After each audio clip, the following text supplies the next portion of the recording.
Components. Lid. Inside lid faces QR code. Words. Extras. Extras. Extras. Extras. Envelope. Rulebook. Rulebook. Player boards. And library card. Player aid, player aid, player aid, player aid, player aid. Library cards. Player pawn, and another player pawn. Bag. Inside bag. Tokens. Cards.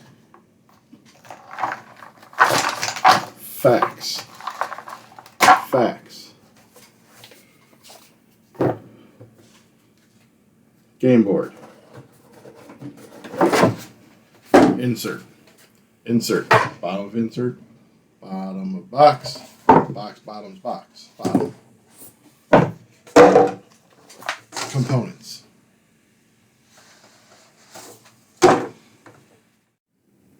Alright, here's a quick, not fully comprehensive overview of how to play HerStory by Underdog Games. For the setup, you are going to deal out 5 cards there. You're going to lay out 6 tokens. Each player gets a player board, a library card, and a player aid.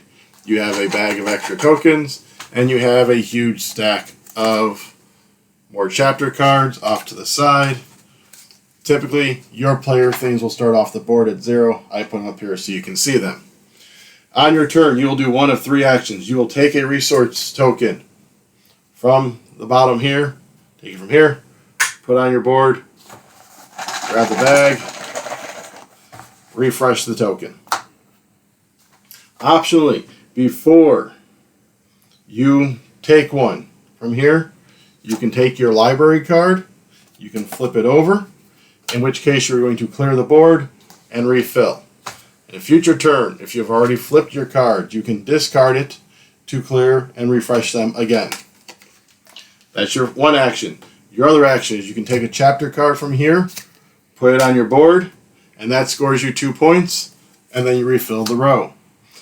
The third action you can do is you can use your various research tokens from your board to fulfill a chapter, either on your board that you've already drafted or one from the main board. You'll spend the icons to the side.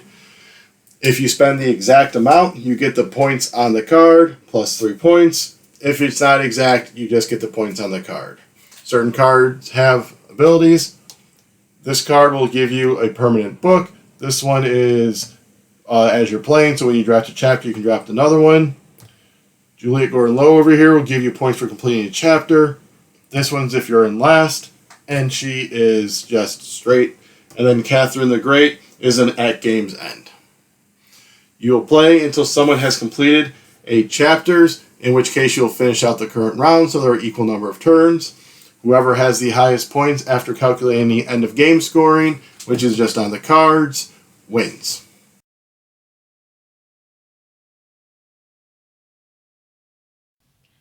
Hi everyone, and welcome to Merry Married Meeples. I am the bride. I am the groom. So, you have seen the components, and you have seen a quick overview of how to play. But today, right now, we're going to give our review of HerStory. Woo! HerStory. New game. Just came out. Yep. End of October. Alright, so this game is from Underdog Games. We're going to just set that down here. It's large and heavy and well produced. So, for those of you who are accustomed to the reviews, we are going to get the negatives out of the way because we like to end on a positive note. We've played this a few times. So, to us, like I said, quick negatives out of the way, which aren't fully negative per se. It's more kind of like a maybe if they want to do stuff in the future, it could be cool. But first off is replayability. I know I personally don't see a ton of replayability in here. As you saw, you're grabbing tokens to get symbols to make chapters. Well, that's it. There's nothing that really changes from game to game except for what tokens and what cards come out. Yes, some of the cards have the special abilities, but I don't know if that's enough to really kind of zing your zinger to come back to the game. So, what are you thinking on that? Yeah, there's. I'm with you. It's a fun game, but it's a very repetitive. Very repetitive, very methodical. Yeah. Grab this token, do that. There's no. If you have this amount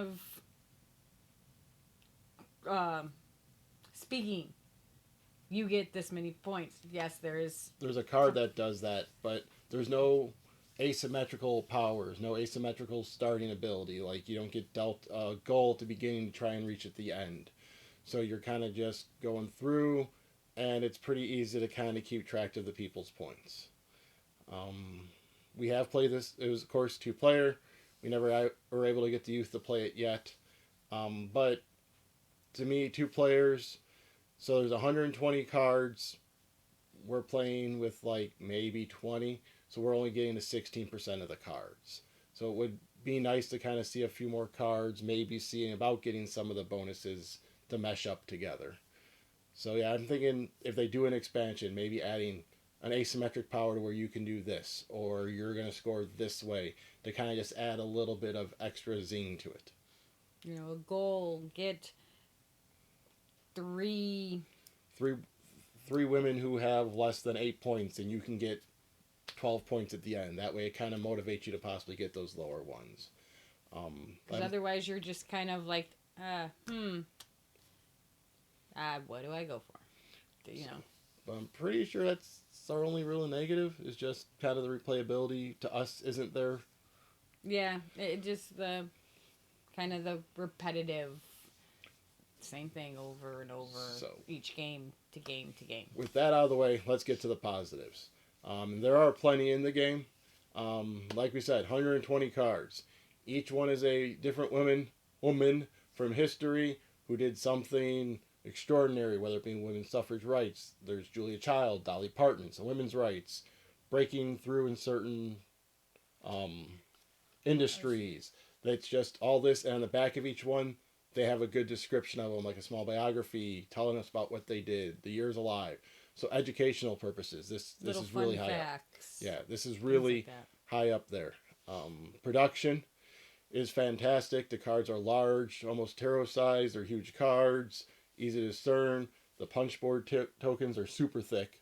Oh yeah. The bag is like leather-like, so it's a super quality bag. The playboard is neoprene matte.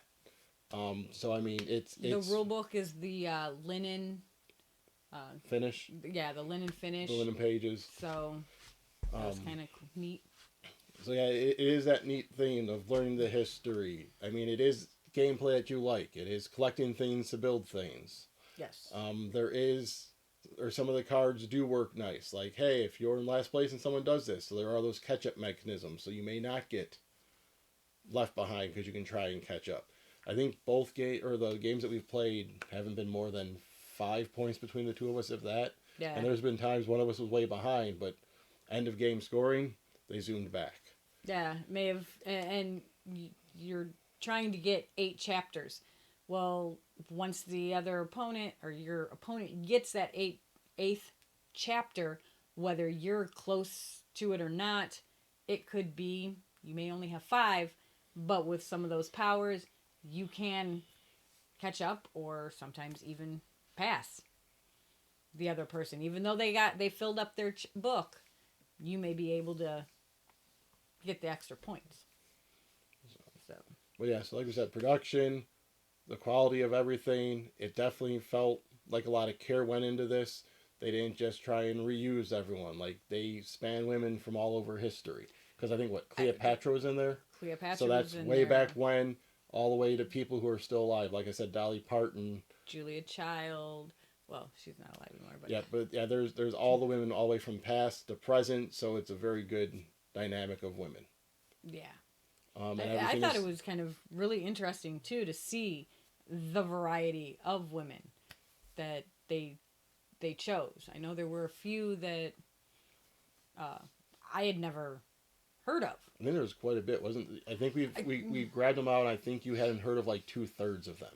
Yeah. Or something like that. So it's not like it's people everybody knows. Yeah, so it's some of the really interesting, you know, facts and info. I think the other nice thing they did was you get the library card, which you can basically reset the research row twice. So if the symbols aren't out there that you like, you can do it. So it's not going to bog down if, oh, I'm taking symbols I don't necessarily need. Twice per game, you can reset that row. I think that kind of ties into something that we were originally kind of thinking the negative is it'd be nice to possibly reset the women row of the chapters you're doing, just in case you want to see something new or you're looking for a certain card, that you can maybe even use that library card, but choose either the research row or the character row would be nice. Because sometimes you do get the women that are all looking for certain symbols, but they don't come out or you've used them already. So, and you've discarded those tokens. So now you're sitting there and it's like, okay, well, we got to just go through and wait until we are able to refresh everything. Or just make a chapter for the sake of making a chapter when you Right. may want to do something else. But like I said, that kind of falls back a little bit in the negative, but it isn't. But the library card's a nice, good point that they do try and help mitigate the bad draw or something. Would be cool if they gave you points if you didn't use your library card. That'd be another nice end game point thing. But overall, I'd say we like it. It'll stay in our collection. I don't think we're gonna pull it out a ton. It'd be really nice to get in, like, say, schools for that, so that way they can teach the literature or the history of the women. So it's a very good educational game. It does have simple mechanics, so it is something that people may just keep around to play as a quick filler, a quick game night after dinner. Oh, the kids are there. Hey, let's teach them some history without them knowing it. That type of thing. Just for us personally, it's not going to be something we're going to gravitate back to on a consistent basis. Yeah. But it did, I mean, because it took us, what, maybe 20 minutes? Yeah. It was with the 2 players, we were able to go through it very quickly. So I know it says 30 to 60 minutes. They figure probably about 15 minutes per player. Of course, that might deviate based on the draw. You might get lucky with the draws and just make your 8 chapters. If someone's really pushing forward the game, just say, I'm going to make chapters no matter what happens. But yeah, no, I mean, it's a quick game. So I could definitely see it being a very nice family game where everyone's kind of learning and enjoying the facts and delving into stuff. Like I said, just for us, 2 players only. It's not going to be one we're going to gravitate necessarily to. But definitely nothing wrong with the game itself. Just our preference. Yes. But all in all, I say, fun game. I like it. Good game to have around. So yeah, if you're able to, buy some for some schools. Donate to schools. Yes. Get those board game clubs going and get people interested. All right. Anything else? I don't think so. I think that's good. All right. So let's make this video HerStory. Groom. Bride. Later.